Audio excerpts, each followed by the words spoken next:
பாவத்தினால் வரும் சாபத்தை எல்லாம் ஆண்டவர் நீக்கிப்படுகிறார். இந்த சாபம் போயிடுச்சுன்னா ஒரே சந்தோஷம். எனக்கு அருமையானவர்களே, ஆண்டவர் ரட்சிப்பின் சந்தோஷத்தை உங்களுக்கு கொடுக்க விரும்புகிறார்.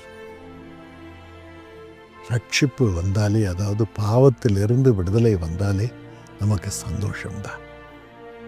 ஏனென்றால் பாவத்தினால் வரும் சாபத்தை எல்லாம் ஆண்டவர் நீக்கிப்படுகிறார். இந்த சாபம் போயிடுச்சுன்னா ஒரே சந்தோஷம். அந்த சந்தோஷத்தை ஆண்டவர் இன்று உங்களுக்கு தர விரும்புகிறார். ஏசாயா 12:3 படி, நீ ரட்சிப்பின் கிணறுகளிலிருந்து மகிழ்வுடன் தண்ணீரை மொண்டு கொள்ளுவாய். ரட்சிப்பின் கிணறு, அதை ஆண்டவர் இன்று உங்களுக்கு திறக்கிறார். அதில் தண்ணீர் வர வைக்கிறார். ரட்சிப்பின் தண்ணீர், பரிசுத்தமாக்கும் தண்ணீர் உங்களுக்கு கிடைக்கும்படி ஆண்டவர் செய்கிறார். ஈசாக்கை பாருங்கள், ஆண்டவர் சொன்னபடி அவன் விதை விதைக்கிறான். 100 மடங்கு விளைச்சல் வருகிறது. அந்த வருஷத்திலே 100 மடங்கு விளைச்சல். அதன் பிறகு அவன் கிணறு தோண்டுகிறான். தண்ணீர் வேணுமே. அப்பொழுது தோண்டினவுடன் தண்ணீர் வருகிறது. எதிரிகளுக்கு அது நடக்கவே இல்லை. தோண்டி தோண்டி பார்க்குறாங்க, ஒன்றும் தண்ணி இல்லை. இவன் தோண்டின ஒன்று தண்ணி வந்துடுச்சு. அவங்க அப்பா தோண்டின கிணற முதல்ல திறந்தார். அப்பாவுடைய அழைப்பினால் ஏற்பட்ட கிணறு, உழைப்பினால் ஏற்பட்ட கிணறு, அதை முதல்ல திறந்தார். தண்ணீர் வந்துடுச்சு. உடனே எதிரிகள் வந்து அதை மூடி போட்டார். அவர் சண்டைக்கு போய் இன்னொரு கிணறு தோண்டினார். அந்த கிணறுல தண்ணி வந்துடுச்சு. திரும்ப வந்து அதையும் மூடி போட்டார். இவர் புது கிணறு தோண்டினார். அதிலும் தண்ணி வந்துடுச்சு. அதையும் மூடினார். சண்டை போட்டுக்கிட்டு மூடினார்.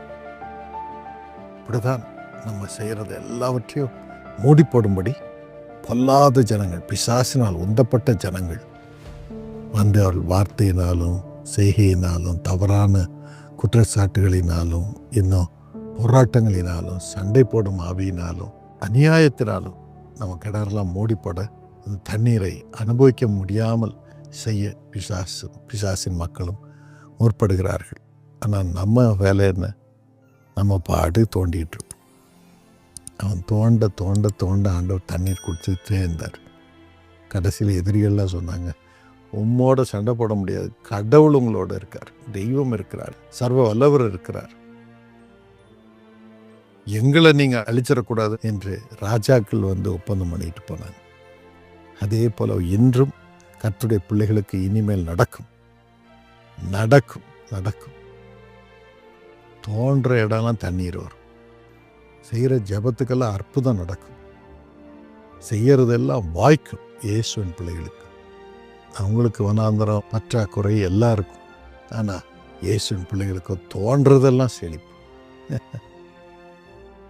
நம்ம பேசாமல் தோண்டிக்கிட்டே இருப்போம்.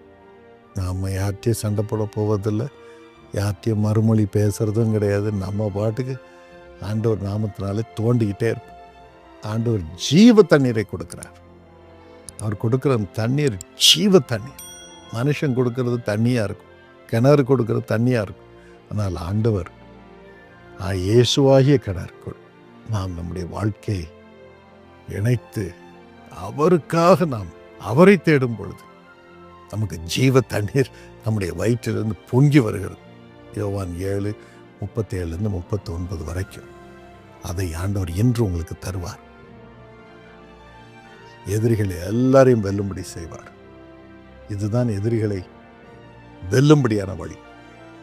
பெலிஸ்தராகிய எதிரிகள், சத்துருக்கள் இஸ்ரவேல் ஜனங்களுக்கு முன்பதாக அவளை அழிக்கும்படி வந்த பொழுது சாமுவேல் எனும் தீர்க்கதரிசி இருந்தார். ஜனங்கள் எல்லாம் சொன்னாங்க, சாமுவேலே எங்களுக்காக வேண்டிக் கொள்ளும்.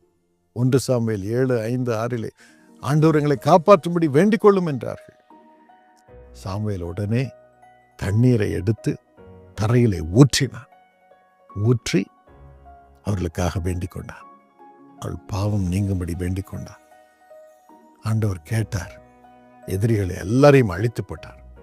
ஒரு எதிரி கூட அவங்க எல்லையில் அதுக்கப்புறம் வரவே முடியல.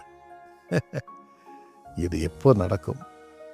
நம்ம பாவ அனைத்தையும் ஆண்டவர் மன்னிக்கும்படியாக பரிசுத்த ஆவியானவராகிய தண்ணீரினால் நாம் நிரம்பும் பொழுது, பரிசுத்த வாழ்க்கை வாழும் பொழுது, நம்ம செய்வதெல்லாவற்றையும் உத்தமம் இருக்கும் பொழுது எதிரிகள், பொல்லாதவர்கள் நம் வழியில வரவே முடியாது.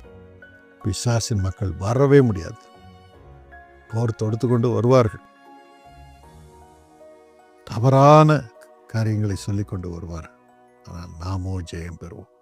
இஸ்ரவேலர் இழந்த பட்டணங்கள் எல்லாம் உங்களுக்கு திரும்ப வந்துடுச்சு. உங்களுக்கு அப்படியே நடக்கும். தைரியமா இருங்க. இன்றும் அதே பரிசுத்த ஆவியானவர் உங்களுக்குள் இறங்கி இயேசுவின் இரத்தத்தினால் உங்களை கழுவும்படியாக செய்து, ஆவியானவருடைய வல்லமை வெள்ளம் போல உங்களுக்குள்ள இருந்து கிரியை செய்து உங்களுக்கு நீர்ப்பாய்ச்சலான தோட்டத்திலே உங்களை வைத்து செழிக்க செய்வார். ஆதியாகமம் 1:12 படி எல்லா வகை பழங்களும் உங்கள் வாழ்க்கையிலே உருவாகும்படியாகவும் நீங்கள் அனைத்து கனிகளையும் புசிக்கும்படியாகவும் ஆண்டவர் அருள் புரிவார். தைரியமா இருங்க. இதற்கு இயேசுவே அடிபட்டிருக்கிறார். யாத்திராகமம் 17:6 படி அவரே கற்பாரை. தண்ணீர் இல்லை என்று இஸ்ரவேல் ஜனங்கள் சொன்ன பொழுது ஆண்டவர் மோசேயை அந்த கற்பாறையை அடி என்றார். கற்பாறை என்பது என்ன? 1 கொரிந்தியர் 10:4 படி இயேசுவே அந்த கற்பாறை. அவர் சிலுவையில் அடிக்கப்பட்டார். அது நிமித்தம் ஜீவ தண்ணீர் நமக்கு வருகிறது. என்றும் அந்த ஜீவ தண்ணீரை சுமக்கும்படி பரிசுத்த ஆவியானவரை நீங்கள் சுமந்து கொள்ளலாம். லூக்கா 11:13 படி இந்த அருளை ஆண்டவர் இப்பொழுது உங்களுக்கு தருவாராக. இயேசுப்பா, உமது பரிசுத்த ஆவியானவரால் உமது பிள்ளைகளை நிரப்பும். உமது ஜீவ தண்ணீராகிய இயேசுவின் இரத்தத்தினால் ஒவ்வொருவரையும் கழுவும். ஒவ்வொருவர் பாவத்தையும் நீக்கும். ஒவ்வொருவரையும் வாழவையும். ஒவ்வொருவருக்கும் விடுதலை தாரும். உமது இரத்தம் அவர்களை சுத்திகரித்து தோண்டுமிடமெல்லாம் ஜீவ தண்ணீர் வரும். வாழ்க்கையில எல்லாவற்றிலும் செழிக்கும். எல்லா கனிகளையும் அனுபவிக்கும். அருள் புரிய வேண்டும் என்று ஜெபிக்கிறேன். வாழ்க்கையில் ஒரு குறையில்லாமல் அவர்களை காப்பாற்றும். செய்வதெல்லாம் வாய்க்கட்டும். இயேசுவின் நாமத்தினாலே ஆமென். God bless you richly. தேசத்திற்காக ஏறெடுக்கப்படுகின்ற உபவாச ஜெபம் பிரதி புதன்கிழமை தோறும் காலை 10 மணிக்கு பம்பலப்பிட்டிய ஜெப கோபுரத்தில் நடைபெறும். දේශීය උදෙසා පැවැත්වන නිරාර යාඥාව සෑම බදාදා දිනකම උදෑසන 10ට බම්බලපිටිය යේසුස් කැඳවයි යාඥා කුළුණේ පැවැත්වේ.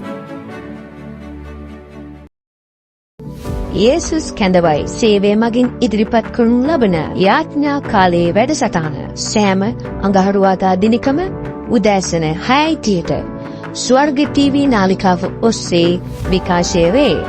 இயேசு அழைக்கிறார் ஊழியம் வழங்கும் ஜெபத்தின் நேரம் நிகழ்ச்சியானது ஒவ்வொரு செவ்வாய்க்கிழமைகளிலும் காலை 6:30 மணிக்கு சுவர்க தொலைக்காட்சியில் ஒளிபரப்பாகும். காணத் தவறாதீர்கள். எமது 24 மணி நேர ஜெப சேவையை பெற்றுக்கொள்ள 0114488111 என்ற இலக்கத்திற்கு அல்லது 0115554001 என்ற இலக்கத்திற்கு அழைப்பை ஏற்படுத்தவும். අපගේ පැය 24 යාඥා සේවාවන් ලබා ගැනීම සඳහා 011484 යන අංකයට හෝ 0112 යන අංකයට හෝ ඇමතීමෙන් ඔබට යාඥාවන් ලබාගත හැකිය. ඔබ උදෙසා යාඥා කිරීමට අපගේ යාඥා මැදිහත්කරුවන් ආශාවෙන් බලා සිටිති.